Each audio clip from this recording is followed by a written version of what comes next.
Hey world, how you doing? It's me, your auntie, sister, cousin, auntie, daughter, niece. How you doing out there, world? Um, it's a breezy day today, very windy. Uh, did a lot today. Really did a lot today. Um, Here's my refreshment.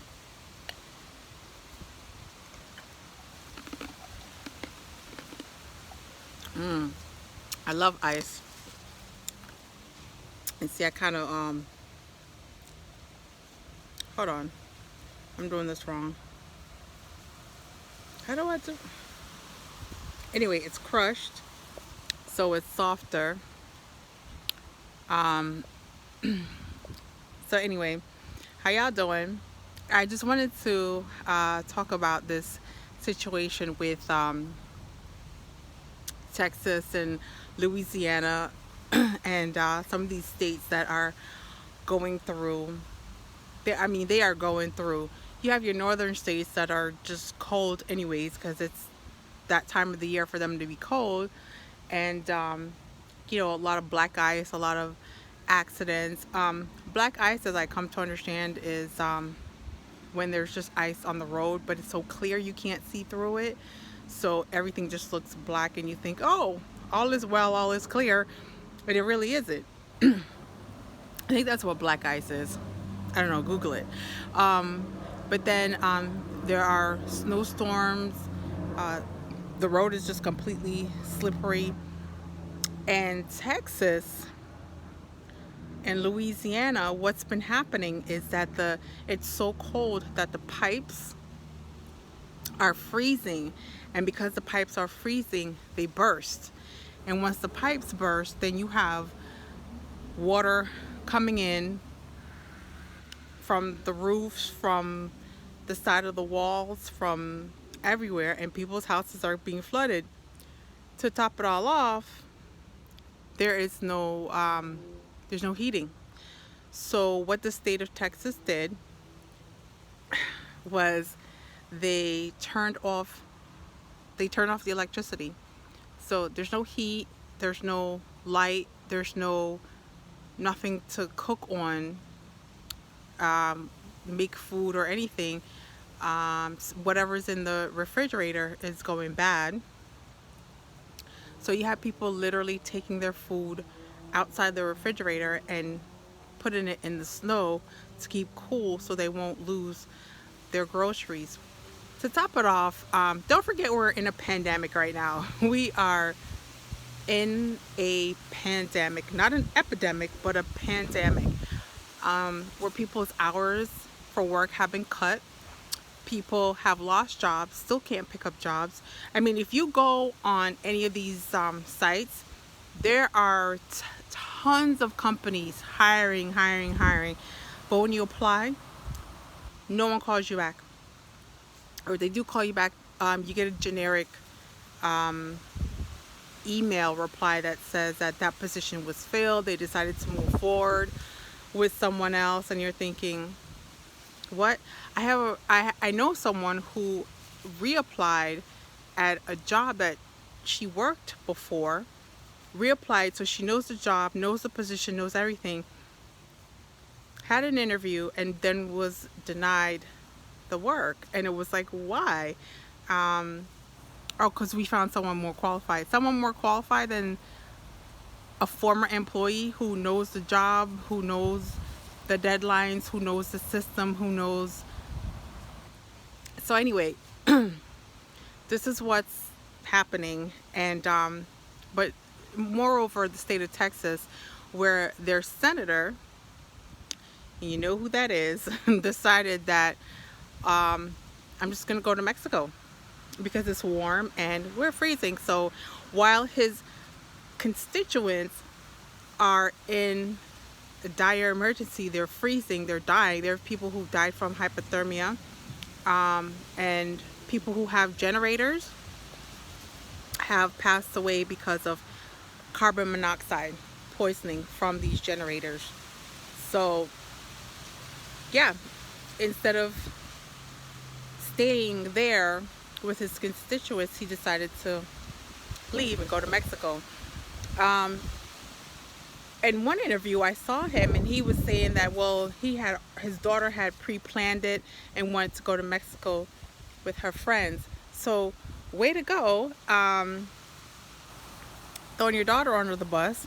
And then, secondly, I saw some text messages exchanged with his wife and some of her colleagues or friends, I should say. And basically, the text was saying, hey, let's go to Mexico. It's warm there.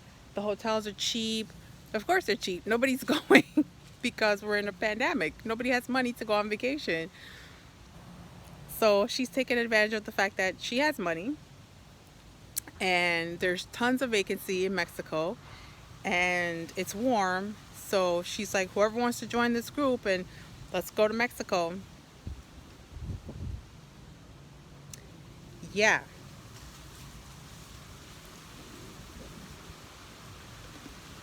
Mhm. Mhm. That's what's happening. That's exactly what's happening. Um, so I spoke to a young lady in Louisiana who said the same thing's happening. Um, but she was saying that, in times like these, people really need to learn how to survive. Your survival instincts need to kick in. Well, she has electricity, but she has no running water. So she was somehow able to obtain water, and she keeps it like on an electric, I guess, an electric kettle plugged in, kept warm so that her and her family could wash up and have something warm to drink, like hot chocolate or whatever they're drinking warm, coffee. um, it's all, I mean, you can say that when you have electricity. See, it's different when you have no electricity. When you have no lights, it's kind of different. But if you have light and not water, you're kind of in a better state because you can go and get water, and that way you can flush the toilet and things like that. But when you have no electricity, that's even, I mean, you can't do anything. I mean, I live in a state where when we get our hurricanes and we have no electricity, it's bad because if it's cool, it's not too bad because it doesn't get very cold. But if it's hot, you're in the stifling heat. Um, and if you have water damage with heat, then now you have a mold problem, which I know a couple of people who've gotten sick from mold, and it's not a pretty picture. Like, I don't even know if there's a cure for it. You have like these headaches, and they've lost their jobs. They've gotten fired from their jobs because just letting the airplane go by. They've lost their jobs because they were sick all the time. So,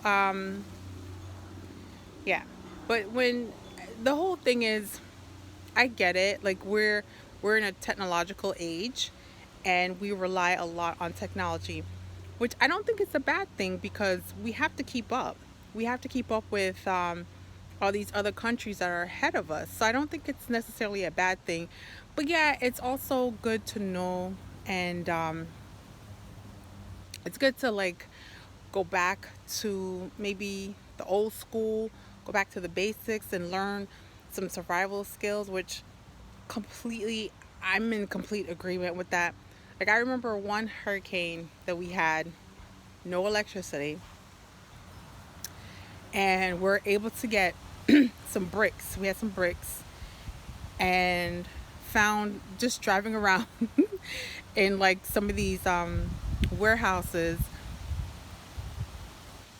able to locate some rods, put the rods on top of the bricks, chop down some wood, some firewood, some wood from trees, like dried uh, tree barks or tree stems, I should say, and a couple of coal that goes into barbecue coal, and just made a fire outside. And on that fire, you know, was able to cook and warm up water. And then on the barbecue grill, was able to, it was like multitasking. So I had one barbecue grill that was, doing one thing, and another barbecue grill that the fire in the back that was like really helpful and instrumental in making meals. So those are the things that I remember seeing as, a little kid, like visiting Jamaica and seeing people do things like that. It's so cool. Not only cool, but it's imperative for survival. And there's like a lot of things that we just don't know, like a lot of life skills that we don't know, we don't have. Like I posted a video on my personal Facebook, and it had to do with a guy, instead of using like Ajax or whatever harmful cleaning products that we have around the house, he was outside and he just took dirt, regular dirt, and he had a huge pot which was like stained, it was black, and you could tell he got good use of it. And he just took dirt and a scrubber, and he scrubbed it, and the pot came out super clean. So you didn't have to put like any polishes on there. You didn't have to use anything containing like bleach or any toxins to get it clean. He just used dirt from the earth. And people were like, "Oh my God, can I ask what kind of dirt that you're using? And oh my gosh, what kind of scrubber is that?" I was like, "Steel wool. Just go to the dollar store and get you some steel wool." And what kind of dirt is it? Dirt. It's dirt. Soil, dirt, dirt. I don't know what kind of dirt it is, but it's dirt. He picked it up off the earth and he just rubbed it on there. And that pot came really, really clean. What was I gonna say? So, sometimes like going back to the basics and learning. Even the other day I was looking through to prevent a fire, like a dryer fire, right? I know that you have to clean the vents, but did you know that that space between the wall and the vent, all up and down the wall, right? There's dirt, there's lint, there's dirt from years and years and years, and that's what causes the fire. And if you don't unplug that dryer and get in between the walls and vacuuming out, you're potentially causing a fire hazard in your home. And if you don't know how to do it and you feel scared, I would definitely hire someone who cleans ducts, like an AC duct cleaner, to get in there and get all that stuff out. Same thing with your hot water heater. You have a hot water heater, and once a year or every 6 months, if you're not draining the water and stuff like that, then you have like sediment buildup, and now you have to get a brand new hot water heater. All this stuff, a lot of people, they don't know. Your refrigerator, yeah, we clean the inside and restock it, but did you know that you're supposed to unplug the refrigerator, pull off the back, and vacuum and clean and get all in between it, and make sure that the coils are clean? That'll save you from having to replace your refrigerator. And you can just hire an appliance tech to do it, or if you know someone, or hire someone that does like air conditioning, coils and stuff like that. Yeah, even your AC on the outside, you're supposed to have somebody pick it up, lift off the outside and get in between the coils and clean that at least once a year. If you're not doing it every 6 months, it should be done once a year. And clean the coils inside of on the inside of the AC. Some people just change the filter, but it's not just changing the filter. There's a lot to do. So it's all about life skills. It's all about learning how to survive.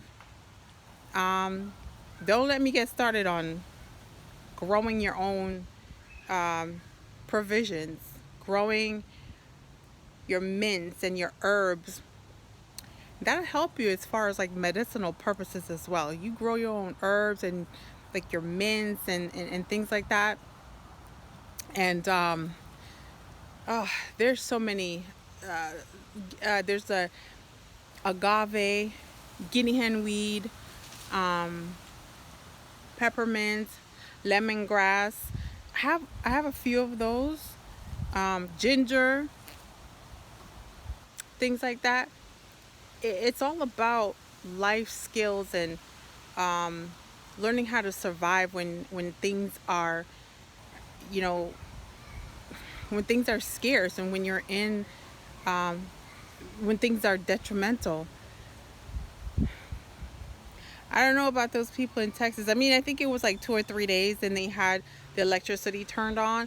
Um, but the explanation that I was told by residents there, so it's nothing official, it's not nothing from the news. They're saying that they turned it off on purpose so that they can leave electricity for the hospitals and for emergency things like that. But the thing is,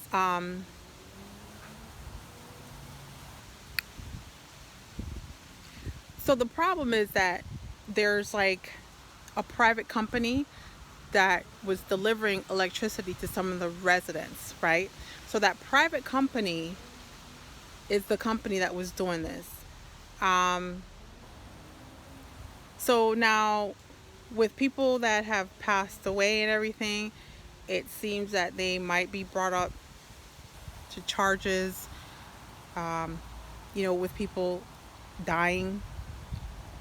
All I know is these senators and commissioners and all these public workers, or all these civil workers, I should say, civil workers that have been hired or voted in by the constituents, really need to take note, really need to remember who was there for them, who wasn't there for them, because this is a mess. And if you continue to vote these people in power, you're going to continue to have things like this. A lot of times people forget things, they move on and they say, forgive and forget. And, that's cool. You can forgive, but don't forget, because if you forget and don't know, then you're doomed to repeat it. And we can't have something like this happen again. Of course it will, because the people in power are just after their pockets. Really, I'm not a person who's big on politics. I don't believe in politicians. I believe in community. I believe in getting the community organizing together as a unit, and each one teach one, each one help one, and take care of your community and police your community, and be an eye out for the kids in the community and the elderly in your community. I'm not really big on the government doing anything, because I just don't believe that they will. There's more good people in the world than there are bad. Trust me, I believe that. And I believe if all the good people bind together, get together, and do what they need to do, you'll start seeing a difference. Definitely will. We gotta learn some life skills. We gotta teach each other some life skills. Although I'm really a person who believes in technology. I'm not great. I'm not technologically savvy, which I should be, but I really do believe that it's a combination of both that will really take us where we need to go. Anyway, it's drizzling, and it's a cool day, very, very cool day for us. Very breezy. I know you can hear the wind, and so I want to finish up. This isn't alcohol. This is a lime, cucumber, and peppermint. So I just like kind of frost everything up together and put my ice so that I can be able to chew it, because I love to chew ice, which is bad for my teeth. But it's a refreshing thing. And if you want to put a little gin in it, if you want to, or if you want to put, you know, some white wine with it, I think would go great. Whatever you want to do. But it's just refreshing, especially adding the cucumber. I don't know what cucumber is like. I don't know. It's like magic. I should have put some ginger in it too, because ginger is, man, ginger stuff, ginger stuff. But anyway, um, thanks for joining me. I just wanted to hop on here and just have a word with you in regards to coping, learning skills, and learning how to navigate a little bit through life when things go south, and planning, expecting the worst, but also planning and stocking up. As far as frozen pipes, I mean, there's really nothing you can do about that. As far as losing electricity, there's really nothing you can do about that. But in the interim, and it sounds like a lot of these things that are happening have taught me things, have taught me, keep some lanterns. I mean, I have flashlights and things like that because I'm in a hurricane state. But you never know. You never know. Texas never expected snow and 18-degree weather, but you never know what state it could happen to. So the best thing is just always to plan and be prepared just in case it happens to you. If you have ample candles and lanterns and you know coats and blankets and an emergency plan to go somewhere if something were to ever happen to your home. So these are just things you want to learn from and you want to pass on from generation to generation, just to always plan. Always plan. Like, I'm thinking maybe we need like a metal garbage can somewhere back here, so in case anything happens we can sit outside and throw some trash in there or paper and have a bonfire outside and just be warm. It's crazy. It's crazy that in this day and time we have to think about that, but we do. Anything can happen, anything at all, and you just have to be prepared for anything. Be prepared for the unexpected. It's not to be dismal, and it's not to put a damper on things, because I'm a very happy, positive person, but sometimes things happen that's out of our control and throws a curveball into life and living, and just being prepared helps you to push through daily life, because you still have to take care of the kids, and you still have work, and you still have bills, and you still have everything else. But anyway, I'm gonna go because now it's really coming down. So you take care, spread love, and I wish you peace and contentment. Bye bye.